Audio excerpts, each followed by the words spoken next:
जन्माद्यस्य यतोऽन्वयादितरतश्चार्थेषु विघ्नस्वराट् तेने ब्रह्महृदायादिकवये मुह्यन्ति यत्सूरयः तेजो वारिमृदां यथा विनिमयो यत्र त्रिसर्गो मृषा नाम्ना स्वेन सदा निरस्तकुहकं सत्यं परं धीमहि सत्यं परं धीमहि धर्मप्रौजितकैतवोऽत्र परमो निर्मत्सराणां सतां वेद्यं वास्तवमत्र वस्तुशिवदं तापत्रयोन्मूलनं श्रीमद्भागवते महामुनिकृते किं वा परेरीश्वरः सद्यो हृद्यवरुध्यते त्रिकृतिभिः शुश्रूषुभिस्तत्क्षणात् निगमकल्पतरोरगलितं फलं शुकमुखातमृतद्रवसंयुतं पिबत भागवतं रसमालयं मुहुरो रसिका भुवि भावुकाः रसिका भुवि भावुकाः हे कृष्ण करुणा सिन्धो दीनबन्धो जगत्पते गोपेश गोपिका कान्त राधा वल्लभ नमोस्तुते राधा वल्लभ नमोस्तुते। बोलिए सच्चिदानंद भगवान की जय, बाल कृष्ण कन्हैया लाल की जय।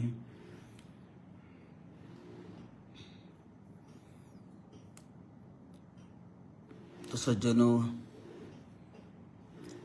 कल हमें समय नहीं प्राप्त मिल पाया, तो कल का अपना क्लास नहीं हो पाया था। तो हम इस श्रीमद् भागवत की क्लास में कथा में मनसो वृत्तयो न स्युः कृष्ण पादाम्बुजाश्रयाः, तो उद्धव और गोपियों का मिलन हुआ था। उद्धव जी मथुरा लौट आए थे। अब यहाँ तक जो है, अब भगवान की लीला, इस जो है गोकुल मथुरा जो कुछ थी सब लीला यहाँ विश्राम करती। अब भगवान की राजलीला शुरू हो जाती है। इस अध्याय से रासलीला बाल लीला सब समाप्त हुई। अब भगवान की राजलीला शुरू हो जाती है। तो श्रीमद् भागवत में जो है यहाँ राजलीला प्रारंभ करते हैं। देखो, यहाँ जब भगवान ने कंस को मारा था, तो कंस की पत्नियां, दो पत्नियां हैं, महारानियां हैं। अस्ति प्राप्तिश्च कंसस्य महिष्यो भरतर्षभ मृते भर्तरि दुःखार्थे ईयतु स्म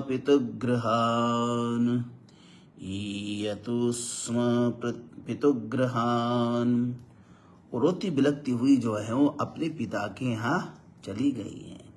कंस की दोनों पत्नियां, पिता कौन थे उनके? मगधराज जरासंध की बेटियां थी, और वो दोनों ही वह पिता के पास चली आई। और इधर जो है, जब ये जरासंध को ये सब ज्ञात हुआ, जरासंध ने कहते 23 अक्षौहिणी सेना के साथ मथुरा पर धावा बोल दिया, लेकिन भगवान ने उसको पराजित कर लिया। बार बार वो 23 अक्षौहिणी सेना, पहले बारी जब पराजित करके उस जरासंध को जिंदा छोड़ा, तब बलदाऊ ने कहा था, कन्हैया इसको जिंदा मत छोड़ो, इसको खत्म कर दो। तो भगवान ने कहा, दाऊ रहने दो, इसको जिंदा रहने दो। अब पृथ्वी पर बड़े पापी लोग हो चुके हैं। 23 अक्षौहिणी सेना कोई कम नहीं होती है। 23 अक्षौहिणी सेना को खत्म कर दिया, अकेला बचा था जरासंध। अब इसको जीवित छोड़ने का कारण क्या था? क्योंकि ये दोबारा जाएगा, 23 अक्षौहिणी सेना फिर सज्जा करके आएगा। बार बार आएगा 23 अक्षौनी सेना लेकर। हम यहीं बैठे बैठे सभी पापियों का नाश करते हैं, कहाँ भटकते रहेंगे हम, कहाँ कहाँ सारी पृथ्वी पर जाएंगे पापियों को मारने के लिए, ये सबको लेके आएगा, यही खत्म करते रहेंगे। तो कहते 17 बार जरासंध ने 23 अक्षौनी सेना लाई और पराजय का मुख होकर चला जाता था, पराजित होकर अकेला निकल जाता था। जिंदा छोड़ते थे, उसको मारते नहीं थे। तो 18वीं बार जो है उसने काल यवन को साथ लेकर आया। काल यवन, तो काल यवन लेके आया, चारों तरफ मथुरा को घेर लिया। तो भगवान ने निश्चय कर लिया कि अब काल यवन के साथ युद्ध नहीं करना है। संक्षेप में कहते हैं भगवान ने बलदाऊ से कहा कि अब हमें यहाँ से प्रस्थान करना है। तो भगवान ने विश्वकर्मा को आदेश दिया कि समुद्र की बीचों बीच जो है एक दिव्य जो है द्वारिकापुरी बसा दे, और आदेश दे दिया। द्वारकापुरी तैयार हो गई और पुराण के अनुरूप जो है कहते हैं कि भगवान ने बस रातों रात सारे मथुरा वासियों को उस द्वारकापुरी में पहुंचा दिया, सभी यादवों को। फिर जो है स्वयं कृष्ण और बलदाऊ बाहर निकले, और जब वो इसने देखा काल यवन ने, तो दौड़ने लगे, इनके पीछे भागने लगे। तो काल यवन पीछे पीछे भागता है। तो काल यवन को कहते हैं मुचकुंद की गुफा में लेके गए। वहां भगवान श्री कृष्ण ने अपना पीताम्बर उस पर डाल दिया। काल यवन आता है और जोर से लात मारता है कि थक कर आखिर यहाँ सोया हुआ है, अब तुझे मैं खत्म कर दूंगा। लेकिन मुचकुंद को वरदान था, जो कोई उस तुझे जगाएगा और तेरी दृष्टि पड़ती वो जल कर भस्म हो जाएगा। और काल यवन ने लात मारी, और जैसे ही मुचकुंद जागे अपनी दृष्टि उस पर डाली तो वो जल कर खाक हो गया। हाँ, और भगवान फिर बाहर निकले। जरासंध भी पीछे सेना थी ही, और भगवान एक पहाड़ पर गए। चारों तरफ से उसने पहाड़ पर आग लगा दी, और विजयी होने की अपनी झूठी जो है वो झूठी कहानी बनाकर वो अपने देश लौट गया। भगवान द्वारिका में लौट गए, द्वारका में आ गए। देखना, ये कथा जो है जरासंध की कथा श्रीमद् भागवत के 50वें अध्याय में आती है। दशम स्कंद में उत्तरार्ध में 50वें अध्याय में जरासंध का प्रसंग आता है, आक्रमण की कथा आती है। इसका भी एक बड़ा रहस्य है, इसका भी एक बड़ा तात्पर्य है। तो कैसा तात्पर्य है कि जब हम 50 वर्ष के हो जाते हैं, तब जो है जरासंध यानी काल हमारी मथुरा नगरी पर धावा बोल देती है। मथुरा नगरी क्या है? मथुरा नगरी रूपी शरीर पर आक्रमण कर देता है। 50 के जैसे हो गए हम, तो उत्तरार्ध में ये जरासंध माने बुढ़ापा हमारे देह रूपी मथुरा पर धावा बोल देते हैं। देह रूपी मथुरा पर धावा बोल देता है। तो जरासंध यानी वृद्ध अवस्था, हमारी उत्तर अवस्था ही तो जरासंध है। उत्तर अवस्था जो शरीर के कई अंगों पर धावा बोल देती है। बुढ़ापा कई अंगों को, जैसे लिवर है, हार्ट है, किडनियां हैं, ब्लड ब्लेडर है, कमर है, पैर है, हाथ है, सब कमजोर हो जाते हैं।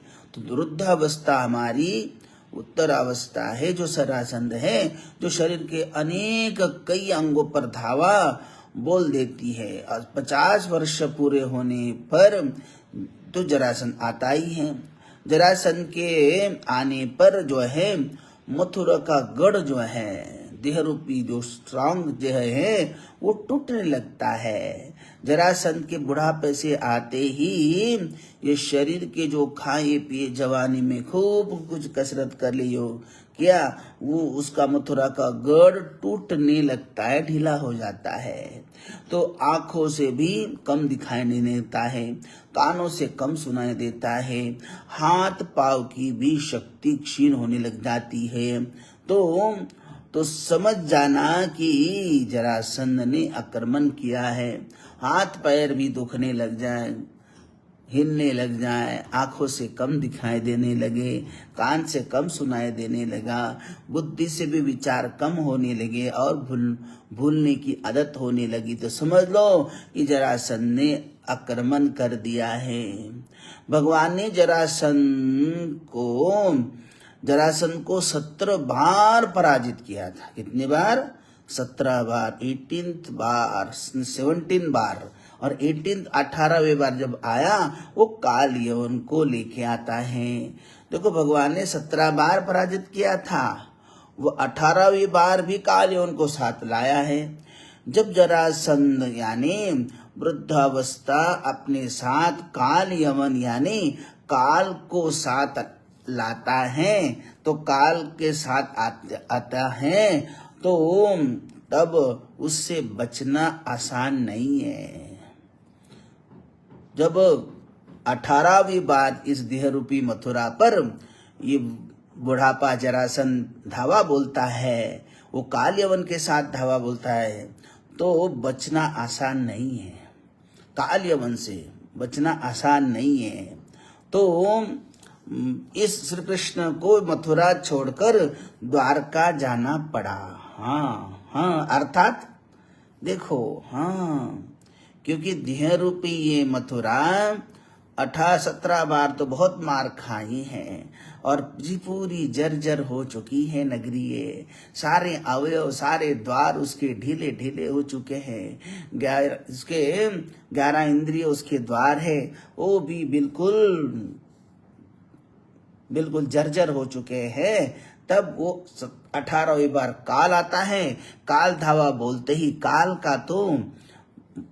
का तो घात जो है बड़ा खतरनाक होता है, वो नहीं सह सकता, क्योंकि पहले ही मथुरा रूपी देह रूपी शरीर जर्जर हो चुका है, अब बुढ़ापा आ चुका है। तो भगवान श्री कृष्ण को मथुरा छोड़कर द्वारका जाना पड़ा था। वैसे ही अर्थात क्या है? द्वारिका अर्थात क्या है? ब्रह्म विद्या। द्वारिका अर्थात ब्रह्म विद्या। भगवान ने ब्रह्म विद्या का आश्रय लिया, तो मथुरा रूपी मानव काया को छोड़कर भगवान को भी ब्रह्म विद्या का आश्रय लेना पड़ा। जब वृद्धावस्था अपने आप को पकड़ लेती है, शरीर को, जब वृद्धावस्था अपने साथ काल को भी ले आए, तब द्वारिका यानी ब्रह्म विद्या का आश्रय ले लो। जब बुढ़ापा काल यवन को साथ लाता है, तब ब्रह्म विद्या का आश्रय ले लो। ब्रह्म विद्या रूप द्वारिका क्या है? ब्रह्म विद्या है। द्वारिका ब्रह्म विद्या रूप द्वारिका का द्वार काल और जरासंध। काल को भी वहां प्रवेश नहीं, तो बुढ़ापे को भी वहां प्रवेश नहीं है। काल और जरासंध के लिए इस द्वारिका के दरवाजे बंद है। इन दोनों को द्वारिका में प्रवेश नहीं मिलता। ये दोनों इस ब्रह्म विद्या रूपी द्वारिका में नहीं घुस सकते। देखो, इस कथा में बड़ा ही रहस्य है, तो अपने साथ जुड़ा हुआ है। वृद्धावस्था में वृद्ध बूढ़ा 17 बार बीमार होकर हॉस्पिटल में एडमिट होता है, और फिर डॉक्टर लोग अनेक उसके सर्जरी करके, उसको अनेक ट्रीटमेंट करके वो बचा लेते हैं। वो फिर घर लौट के आ जाता है। 17 बार, कई बार उसको कई चीजें हुई, कई हार्ट की सर्जरी हो गई, कई बार हो गई, फिर भी बच लिया, मरा नहीं, बच के घर आया। डॉक्टरों ने बचा लिया और लौट के आ जाता है। परंतु जब 18वीं बार काल आता है, तब काल उसे छोड़ता नहीं है। उस जीवात्मा को काल छोड़ता नहीं है। जरासंध और काल यवन के धक्के खाते हुए मथुरा शरीर छोड़ने की अपेक्षा उसे समझ बूझ कर छोड़ना ही अच्छा है। हाँ, सोच समझ कर छोड़ना ही अच्छा है, नहीं तो बुढ़ापे की और काल के धक्के खा खा कर वो शरीर को छोड़ना पड़े। इससे अच्छा है कि सोच समझ कर उस देह को छोड़ना अच्छा है। इसलिए इसकी तैयारी में आज से ही लग जाना चाहिए, अभी से ही लगना चाहिए। हाँ, ब्रह्म विद्या की प्राप्ति का साधन आज से ही करना है। तो भगवान श्री कृष्ण ने रातों रात समुद्र में द्वारिका का निर्माण किया और भगवान को काल यवन का भी नाश कर लिया था। ब्रह्मा जी का वचन भी सच करना था। काल यवन ने ब्रह्मा से वरदान प्राप्त किया था कि मुझे कोई भी यादव नहीं मार सकेगा। ऐसा वरदान उसने भगवान से, ब्रह्मा जी से प्राप्त किया था। इसलिए भगवान को ब्रह्मा जी का मान सम्मान भी रखना था और उस काल यवन का नाश भी करना था। मुझे कोई यदुवंशी मार नहीं पाएगा, ये वरदान मांगा था। तो इस तरह जो है भगवान ने दोनों कार्य साध लिए। मानधाता के पुत्र मुचकुंद के जो माधव से काल यवन की मृत्यु, तो मुचकुंद यहाँ वो सब तो आपको सब पहले से हमने बताया कि वो मुचकुंद के माध्यम से उसकी मृत्यु हो गई थी। उसको दोबारा दोहराने की जरूरत नहीं है, कथा तो आप जानते ही हैं। तो इस तरह जो है भगवान ने द्वारिका बरसा दी। तो हमारे लिए ये देह रूपी मथुरा है। ये देह रूपी मथुरा में हमको, इस देह रूपी मथुरा से ब्रह्म विद्या रूपी द्वारिका में प्रवेश करना है। क्योंकि ये देह रूपी मथुरा जो है वो जरासंध के मार करके वो सारा मथुरा जो है सारी ढीली हो जाती है। देह रूपी सारे आयो ठंडे पड़ जाते हैं और जर्जर बुढ़ापा आ जाता है ये जरासंध के मार से। तो उस समय घबराने के बजाय ब्रह्म विद्या ज्ञान हो तो यही सोच समझ कर रहेगा, अरे ये तो नाशवान है, ये मैं तो नहीं हूँ, मैं तो प्रशुद्ध नित्य परमात्मा हूँ, मैं तो ईश्वर का हूँ। ये भाव जाग जाएगा और तब शरीर के प्रति कोई रोना धोना होगा ही नहीं। क्योंकि ज्ञान रूपी ब्रह्म विद्या रूपी द्वारिका में प्रवेश कर चुका है।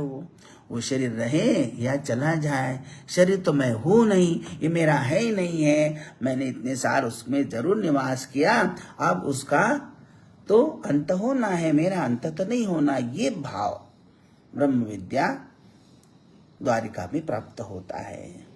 अब जो है संक्षेप में कहते हैं द्वारिका बस गई।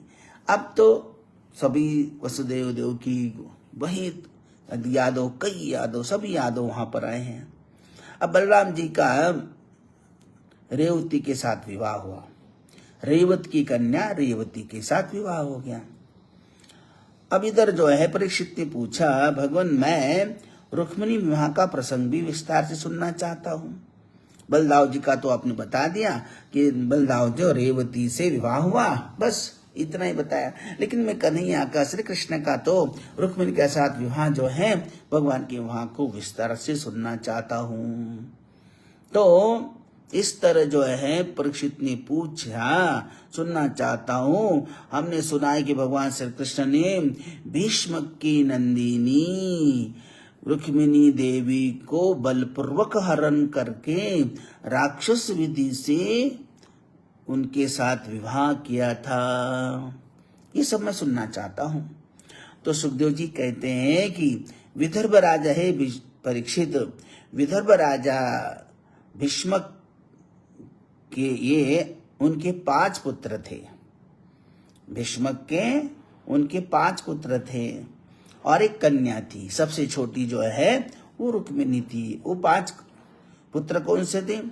रुक्मग्रजो रुक्मरथो रुक्मबाहुरनन्तरः रुक्मकेशो रुक्ममाली रुक्मिणीशां स्वसा सती रुक्मिणीशां स्वसती। सबसे बड़ा राजकुमार रुक्मी था, दूसरा रुक्मरथ था, तीसरा रुक्म बाहु था, चौथा रुक्म केश था और पांचवा था रुक्म माली। और वो जो है छठी जो थी वो है रुक्मिणी। तो रुक्मिणी भागवत में उनकी माता का नाम नहीं बताया, किंतु अन्य ग्रंथों में के अनुसार उनकी माता का नाम शुद्धमती था। रुक्मिणी की माता का नाम शुद्धमती था। सच में है, जहाँ शुद्धमती होगी वही महालक्ष्मी का आगमन होता है। और रुक्मिणी तो साक्षात महालक्ष्मी का ही अवतार है, महालक्ष्मी का ही अवतार है। तो इस तरह जो है 5 राजकुमार और 1 राजकुमारी। अब वो सबसे बड़ा जो रुक्मी जो थो और युवराज बना है। लक्ष्मी के स्वामी तो केवल परमात्मा ही हो सकते हैं। तो लक्ष्मी तो केवल जीव की माता है। तो अतः जीव को तो लक्ष्मी को विवेक पूर्वक उसका उपयोग मात्र का अधिकार है। उपभोग का अधिकार जीवात्मा को नहीं है। लक्ष्मी का उपभोग नहीं कर सकता वो, लक्ष्मी का उपयोग मात्र कर सकता है। और उपभोग नहीं कर सकता इंसान, क्योंकि वो उसकी माँ है। तो लक्ष्मी के उपभोग का अधिकार तो केवल नारायण का ही है। उपयोग और उपभोग में बहुत अंतर है।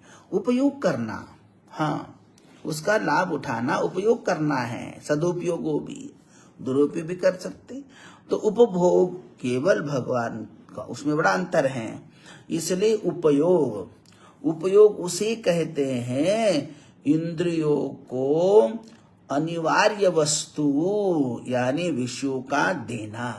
अनिवार्य जो जरूरत है वही, हाँ, उसको तो उपयोग करना। और उपभोग होता है इंद्रियों के आवश्यकता के बिना उन्हें विषय देते रहना, उन्हें बहलाते रहना, उनको इंद्रियों के अधीन होकर उन्हें भोग देते रहना, उसको कहते उपभोग।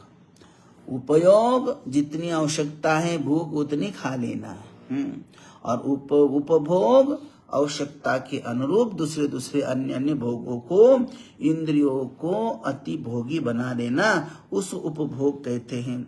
शास्त्रों में लक्ष्मी के 3 भेद बताए हैं। तो 3 बताए गए हैं प्रधान लक्षण जो है, जैसे कि पहली लक्ष्मी, दूसरी महालक्ष्मी, तीसरी अलक्ष्मी। लक्ष्मी, महालक्ष्मी, अलक्ष्मी।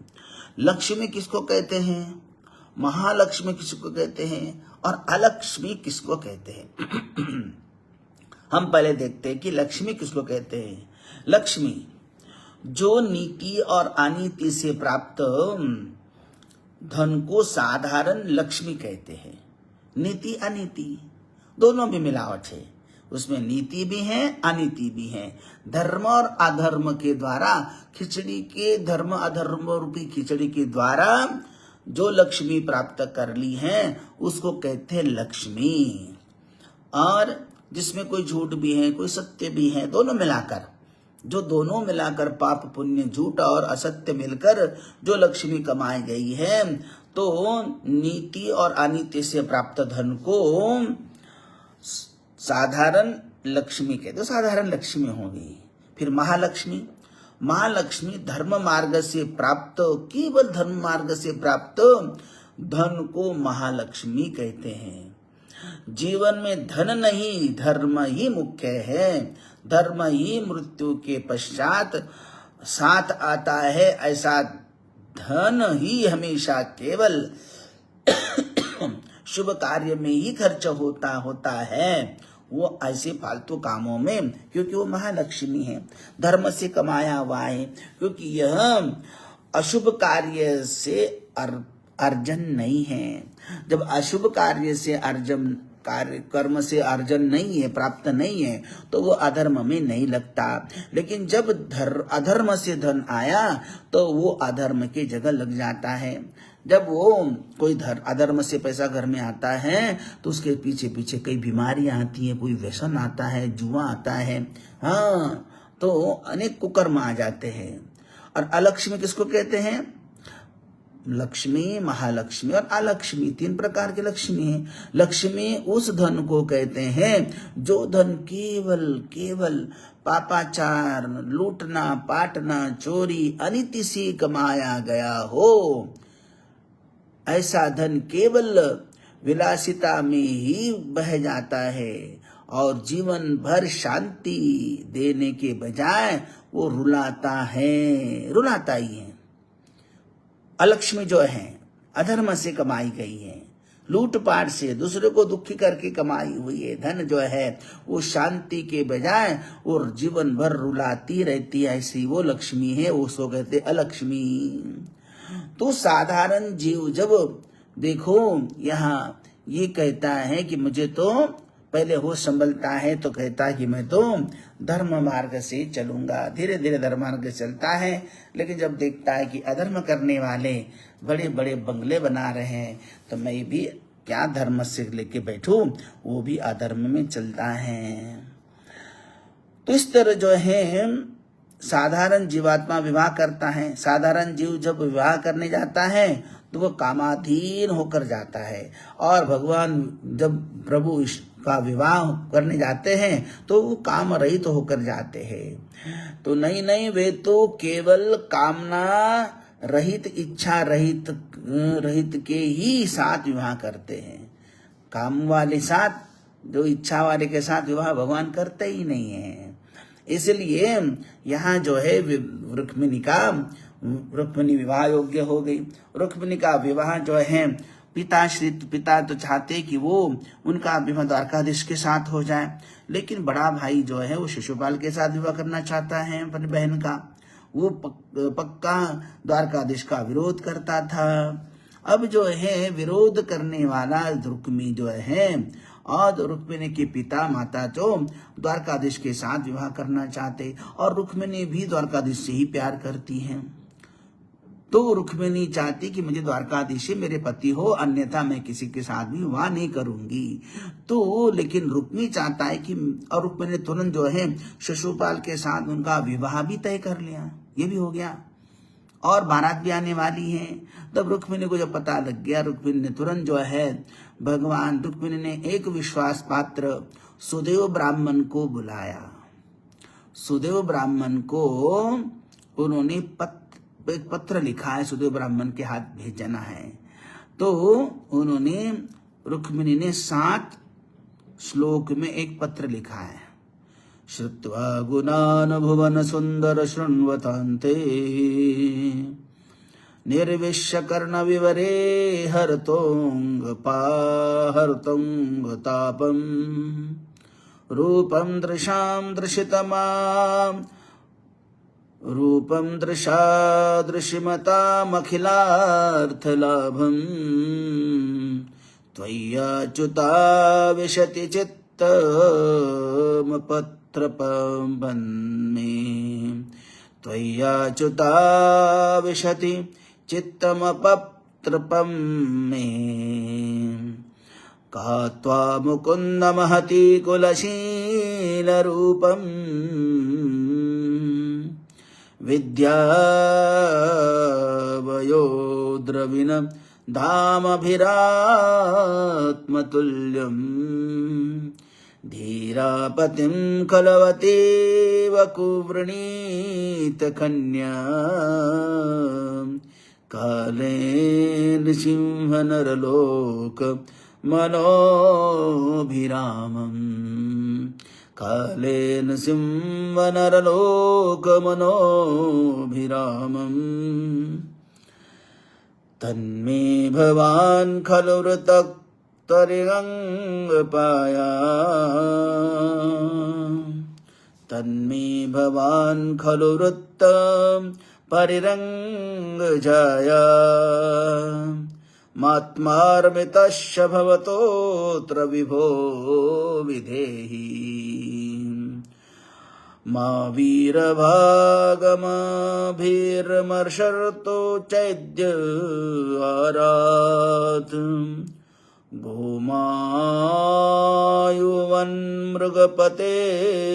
बलिमन्दराक्षः गोमायुवन्मृगपतेर्बलिमम्बुजाक्षः। तो रुक्मिणी पत्र में लिखा है, हे प्राणनाथ, मैंने संतों के द्वारा आपके गुणानुवाद बहुत सुने हैं, अपनी कीर्ति मैंने सुनी है, अपनी लीला मैंने, आपकी लीला, ब्रज की लीला, बचपन बाल लीला, सब लीला मैंने सुनी है। श्रुत्वा गुणान भुवन सुंदर वृण्वनाते, श्रुत्वा गुणान भुवन सुंदर शृण्वतान्ते, निर्वश्य कर्ण विवरे हरतोंग पात। मैंने आपको देखा नहीं है, लेकिन आपकी लीलाएं, आपकी सुंदर लीलाएं मैंने सुनी है, और इस कान से सुना, अब उस कान से मैंने आपको अपने हृदय में धारण कर लिया, हृदय में उतारा। अब आप मेरा हृदय मैंने आपको दे दिया, अब मैं आपकी हो गई हूँ। रूपम दृशाम दृशितमात अखिलार्थ लाभम, मैंने आपको अपने आप को समर्पित कर लिया है प्रभु। अब आपको निश्चय करना है कि मुझे वर्ण करना ही नहीं करना है, मैंने तो आपकी बन गई मैं। तन्मे भवान खलु कदू परिरंग जाया, मैं तो आपकी जाया पत्नी बन चुकी हूँ। तो रुक्मिणी कहती है कि मैं दीनहीन होकर आपसे याचना नहीं करती हूँ, क्योंकि मैं तो बिल्कुल आपकी बराबरी की हूँ मैं कोई छोटी नहीं हूँ। प्यार में दीनहीन की बात नहीं कि तुम नहीं आओगे तो मैं आत्महत्या कर लूंगी या जहर खाऊंगी, नहीं करो वर्ण करोगे तो, नहीं आओगे तो मुझे धारण करने के लिए, ऐसी बात नहीं थी बिल्कुल। हाँ, रुक्मिणी स्पष्ट कहती कि मैं कोई याचना या भीख नहीं मांग रही आपसे हूँ, भीख नहीं मांगती, भीख की मांग नहीं करती हूँ, क्योंकि मैं तो बिल्कुल आपके बराबरी की हूँ। और मैं धीरा हूँ, अधीरा नहीं, मैं धीरा हूँ, अधीर होकर मैं कुछ नहीं मैं अधीरा होकर नहीं, अथवा मैं चंचल भी नहीं हूँ। हाँ, रुक्मिणी ने पत्र में साफ साफ कह दिया है कि मैंने आपको अपना पति बनाया है, मैंने अपना शरीर आपको अर्पित कर दिया है, आगे की बात आप जानिए, मैंने सब कुछ अर्पण आपको कर दिया है।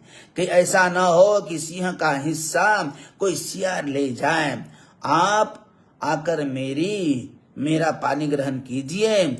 यदि आप यह करेंगे कि अतः अंतपुर में मैं कैसे आऊंगा, आप कहेंगे कि भाई अंतपुर, तुम तो राजमहल के अंतपुर में रहोगी, तो मैं वहां कैसे आऊंगी?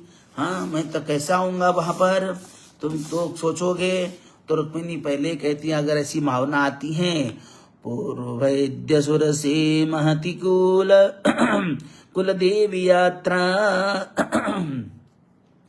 यस्याम बहिर्नवधूर गिरिजामुपेयात। तो रुक्मिणी कहती कि ऐसी अगर आपके मन में शंका आती है, तो हमारी कुल की मर्यादा है, कुल की परंपरा है। पूर्वे दुरस्ति महती कुल देवी यात्रा, हमारे शहर के बीच में, हमारे नगर के बाहर एक पर्वत पर कुल देवी का मंदिर है, वहाँ हमको हमारी कुल देवी के पास जाना ही पड़ता है, इसलिए आप वहीं पर आ जाना। यस्याम बहिर्नववधू गिरिजामुपेयात, नववधू जो वधू बनने वाली होती है उसको जाके पहले पूजन करना पड़ता है। यदि मैं आपकी चरण धूल प्राप्त नहीं कर सकी तो मैं प्राण त्याग करूंगी, चाहे मुझे सैकड़ों जन्म लेने पड़े तो भी मैं आपकी चरण की ही दासी बनूंगी। मैं कोई अधीरा नहीं हूँ, मैं आपके लिए जीवन भर प्रतीक्षा करूंगी। ऐसा नहीं कि आप नहीं आओगे तो मैं आत्महत्या कर लूंगी। मैं जन्म जन्म तक आपकी तपस्या करती रहूंगी, लेकिन वरण तो आपको ही करूंगी, चाहे मुझे सैकड़ों जन्म लेने क्यों न पड़े, लेकिन आपकी चरण की दासी तो अवश्य बनूंगी। ये पत्र में लिख दिया था। जो व्यक्ति ईश्वर के साथ विवाह करना चाहता है, तो ईश्वर को पाना चाहता है, तो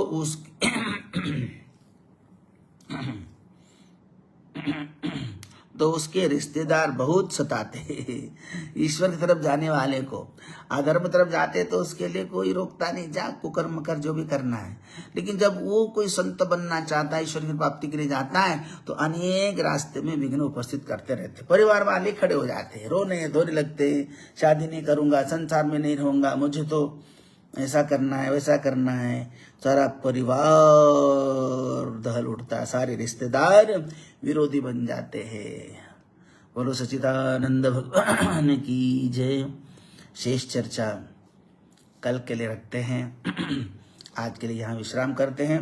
बोलो कृष्ण कन्हैया लाल की जय, बाकी बिहारी लाल की जय।